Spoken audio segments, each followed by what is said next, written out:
It's Philadelphia at Indy on ESPN Sunday Night NFL. We will see you at halftime for the fastest 3 minutes. It's me running through the airport at Austin Straubel Field in Green Bay this morning. But we have the Eagles and the Colts, a game dripping with playoff implications. Mike Patrick, Joe Theismann, Mark Malone on the call. Gentlemen. And, Chris, there are major implications on the line tonight as the Philadelphia Eagles battle the Indianapolis Colts on our ESPN Thursday night NFL special.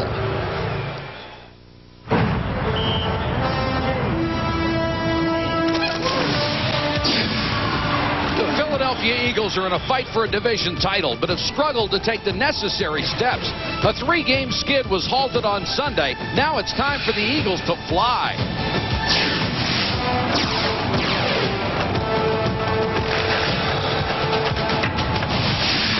What once seemed like a certainty is now in playoff peril as Indy's injuries derailed a phenomenal start.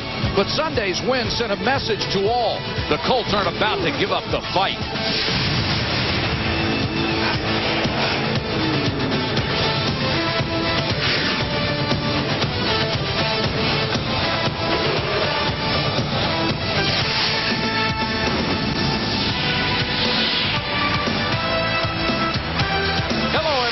Mike Patrick along with Joe Theismann and Mark Malone. Welcome to Indianapolis for the NFL on ESPN. Ray Rhodes and the Philadelphia Eagles have a golden opportunity to break a 3-way tie for first in the NFC East.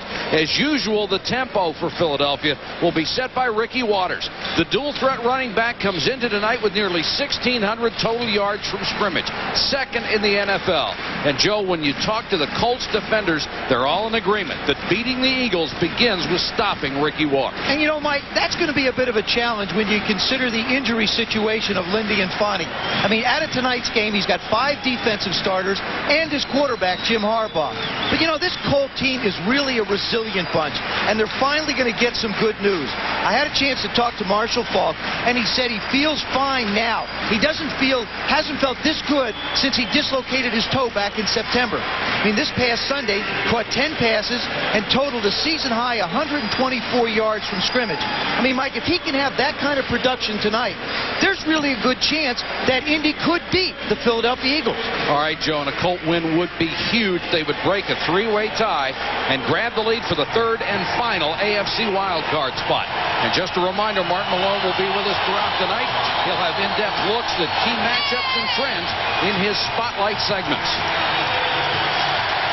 The Eagles have won the toss. Chris Gardocki having an unbelievable season to kick to Witherspoon and say. Witherspoon can't handle it. And they'll down it in the end zone. For the Eagles offense, Ty Detmer has shocked the critics with his poise, toughness, and ability. Off the bench to be the NFC's 4th-rated quarterback. 13-year veteran Irving Fryer having a career season. His 74 catches moves his total to 636, 11th all-time in the NFL. And up front, Riley McKenzie, the essence of a veteran. Tough, consistent, durable. Tonight, his 92nd straight start.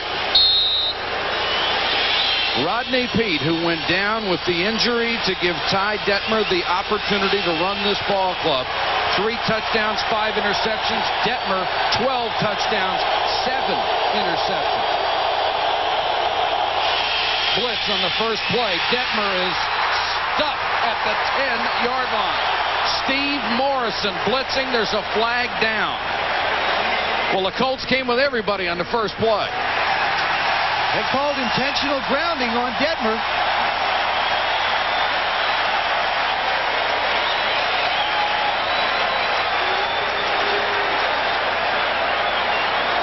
Intentional grounding. Number 14 of the offense. 10 yards. Lost it down. Second down. A big part of what Indianapolis wants to do, Mike, is they want to bring pressure up the middle to Detmer. Here they come. That's Trev Albert coming up. That's Harrod coming up. And Steve Morrison, number 52, winds up nailing him. And Tony McCoy almost had himself an interception. All the linebackers came. Great start for the Indianapolis defense. Detmer with a lot of time here and throws over the middle. Chris T. Jones up to the 21-yard line. For the injury-riddled Colts defense, Tony Bennett leads the line in tackles, number 2 on the club with 5 sacks. Jeff Herrod, the only starting linebacker able to play. He's been the number 1 tackler on the team for 7 of the last 8 seasons. And free safety Jason Belser, the only defensive starter to open every game. He's been very consistent, has over 90 tackles on the year. Richard Dent has checked into the lineup. That is Tony Bennett, the 2 pass rushing specialist for the Indianapolis Colts on 3rd and long.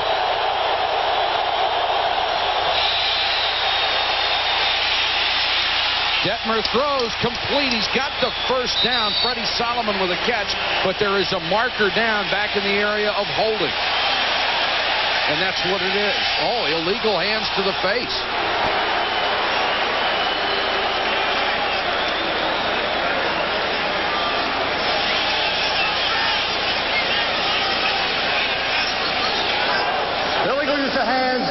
Hands to the face. Number 96 to the defense. The penalty's declined. First down. Dent says, who, me? Yeah, he's pointing like, did I do that? Now he looks up at the diamond vision. Here he comes around the corner. He's working on Barrett Brooks. Now he's pushing and pushing. You can't really tell. There it is. Yeah, he's got it up a little bit. Just a little bit. Richard Dent saying he is already looking forward to training camp next year. His knee is getting stronger all the time. Big first down for the Eagles. Waters with his first carry. Across the 40 to the 41 where Steve Morrison, the free agent out of Michigan, makes the tackle. Michael, when you talk to the Colts, almost to the man, as well as Jimmy Johnson, their defensive coordinator, the thing that they're focusing on is they feel like they have to stop Ricky Waters. They think if they can shut down the Eagles' running game, they can dictate to Ty Detmer when he wants to throw the football, as opposed to being able to throw it at will now. Waters, number 1 in the NFC, number 3 in the NFL in rushing. And look at the touchdowns. He has been so productive. 2nd and 7. Waters off the right side again. Cuts it back, runs into a lot of traffic. Picks up only a couple. Tony McCoy, the first man in on the defensive stop. And if you saw this team play against Buffalo last week, what a show of courage and guts that this team put up.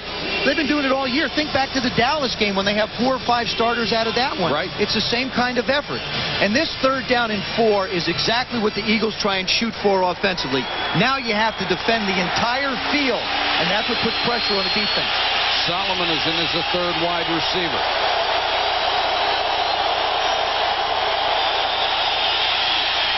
Four-man rush. Detmer with time, throws incomplete right off the hands of Freddie Solomon, who was wide open, and Detmer hit him in stride.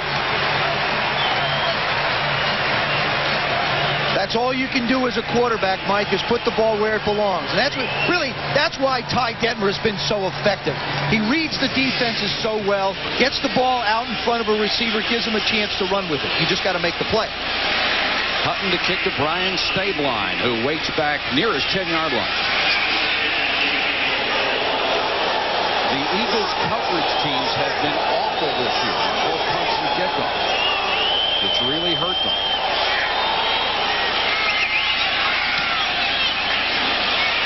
Boomer by Hutton this time. He crushed it and knocks it all the way through the end zone. 56-yard punt, but only a net of 36. The Colts will have it at the 20 when we come back.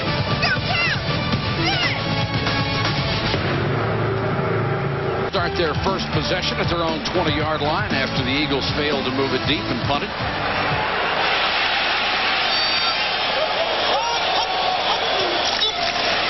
Marshall Faulk. Nice hole up the middle, and he pounds out to the 25-yard line. For the Colts offense, Paul Justin got his first come-from-behind win last week. He showed a big arm and the ability to protect the ball. Rookie Marvin Harrison has given the team a second big-time receiver. He learned the offense quickly and has great speed. The offensive line anchored by 12-year veteran Kirk Loudermilk. Smart, tough, and a very good run block. Paul Justin, very impressive a week ago.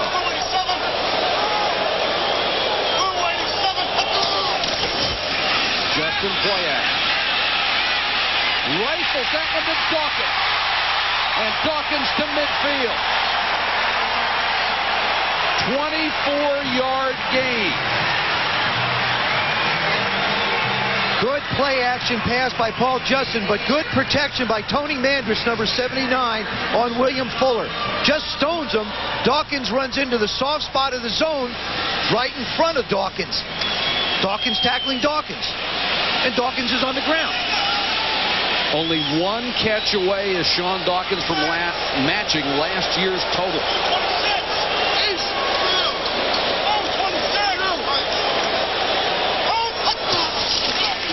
First down, another Falk carry. He's buried 3 yards behind the line of scrimmage. That Eagle defense features Mike Mamula, who is becoming a complete player. His specialty is sacks. He has 6, but he also leads the linemen in tackles. William Thomas is the MVP of the defense. He made the Pro Bowl last year after 7 interceptions, #1 among NFL linebackers. And Troy Vincent was the club's top free agent acquisition, a superior coverage man. He's tied for the club lead. He has 3 interceptions. And there is Emmett Thomas, who probably isn't going to be wearing Eagle colors for a lot longer. He is on a short list for every NFL job opening. Justin steps up in the pocket, almost intercepted.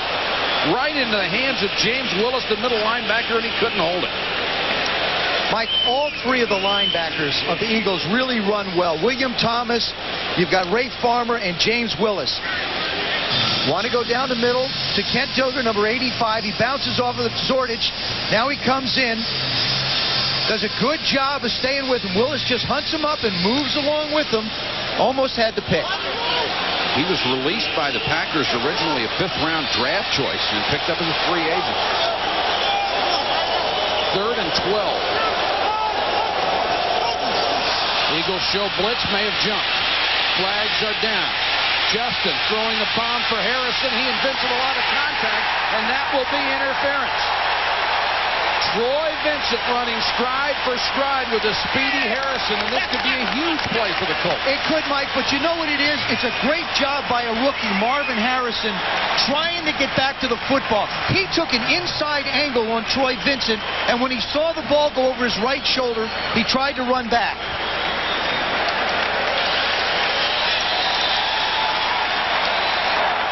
Offside. Defense.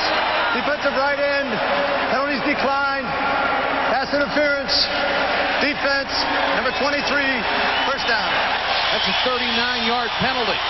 And you'll see, watch how Harrison tries to work back there. Vincent's just giving him a little incidental contact, but now he sort of holds him back with his hand and doesn't let him get to the ball. It's a good try by Marvin Harrison to try and get to the football. Convinced the official it was interference. Also credit Paul Justin with going up top after he saw the penalty flag. Falk. Big hole left side. Marshall Falk. Touchdown.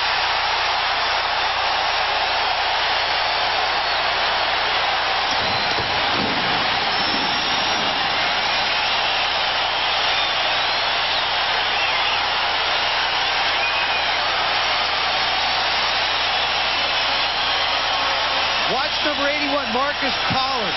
He does a terrific job of standing up Dawkins. And now you see the hole. Now that hole's created, but this is some great downfield blocking. Sean Dawkins just creates a wall. Bobby Taylor can't get Marshall before he goes in the end zone. Harry Blanchard for the point after. And it's 7-0 Indianapolis. Marshall Faulk's 5 previous rushing touchdowns were for 1 yard apiece. This one was for 13.